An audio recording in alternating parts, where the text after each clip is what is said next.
ಈ ದಿವಸ ನಡೆದಂಥ ಚುನಾವಣೆಯಲ್ಲಿ ಸುಧಾ ನಿರಂಜನ್ ಅವರು ಏನು ಗೆದ್ದಿದ್ದಾರೆ ಅವರಿಗೆ ಮೊದಲಿಗೆ ಶುಭಾಶಯಗಳನ್ನು ಹೇಳ್ತೀನಿ.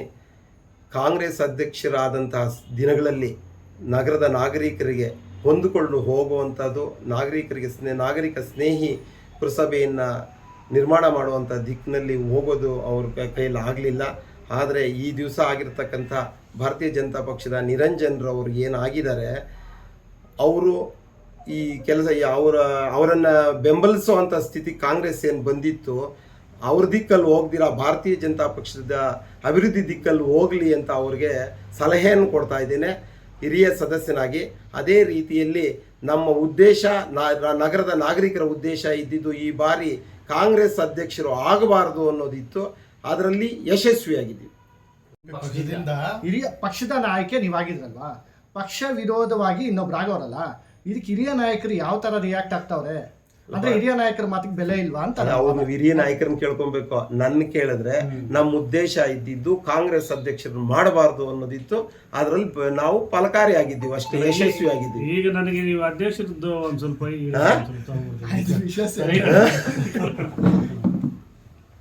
ಈಗ ಬಿಜೆಪಿಯಿಂದ ಅಧ್ಯಕ್ಷರಾಗಿರೋದು ನಿಮ್ಮೆಲ್ಲರಿಗೂ ಸಂತೋಷದ ವಿಚಾರನ? ಏನಾದರೂ ನಿಮಗೆ ಗೊಂದಲ, ಏನಾದರೂ ಅಸಮಾಧಾನ ಏನಾದರೂ ಇದೆಯಾ ಸರ್? ನಾವು ಸುಧಾ ನಿರಂಜನ್ ಅವರಿಗೆ ಶುಭಾಶಯಗಳನ್ನು ಹೇಳ್ತಾ ಇದ್ದೇನೆ. ಆನೇಕಲ್ 31/8/2024 ಶನಿವಾರದಂದು ಆನೇಕಲ್ ಪುರಸಭೆಯಲ್ಲಿ ಅಧ್ಯಕ್ಷರು ಮತ್ತು ಉಪಾಧ್ಯಕ್ಷರ ಚುನಾವಣೆಯನ್ನು ನಡೆಸಲಾಯಿತು. ಆ ಚುನಾವಣೆಯಲ್ಲಿ ಭಾರತೀಯ ಜನತಾ ಪಕ್ಷದ ವತಿಯಿಂದ ಅಭ್ಯರ್ಥಿಯನ್ನು ಘೋಷಣೆ ಮಾಡಲಾಗಿತ್ತು.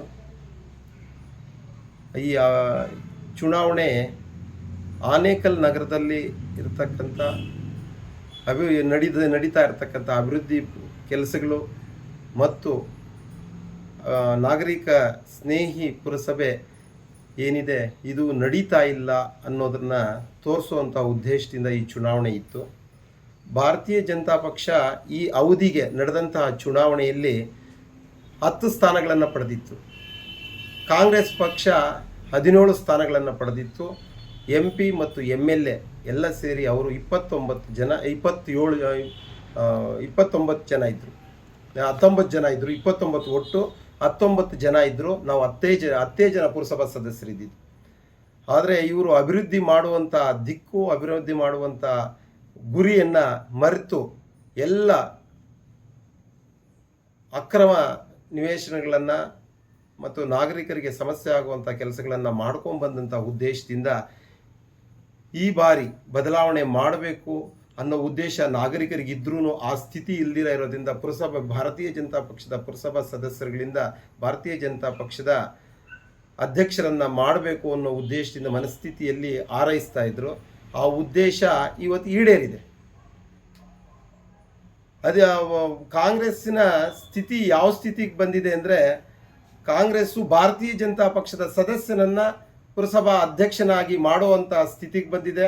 ಇವರ ಪಕ್ಷ ರಾಷ್ಟ್ರೀಯ ಪಕ್ಷ ಅನ್ನೋದಕ್ಕಿಂತನೂ ಇವರ ನಾಯಕರೇ ಇವಾಗ ಹೇಳ್ತಾ ಇದ್ರು ಸಮಾನ ಮನಸ್ಥಿತಿಯವರು. ಸಮಾನ ಮನಸ್ಥಿತಿಯ ಜನಗಳನ್ನು ಒಗ್ಗೂಡಿಸಿ ಆಡಳಿತ ಮಾಡುವಂಥ ಸ್ಥಿತಿಗೆ ರಾಷ್ಟ್ರೀಯ ಪಕ್ಷ ಬಂದಿರೋದು ಒಂದು ದುರ್ದೈವ. ಇಂತಹ ಸ್ಥಿತಿಗೆ ಬರೋದಕ್ಕೆ ಕಾರಣ ಅದರದ ಮಾಜಿ ಅಧ್ಯಕ್ಷ ಹೇಳ್ತಾ ಇದ್ರು ಯಾರೋ ದುರ್ಯೋಧನ, ಶಕುನಿ ಎಲ್ಲನೋ.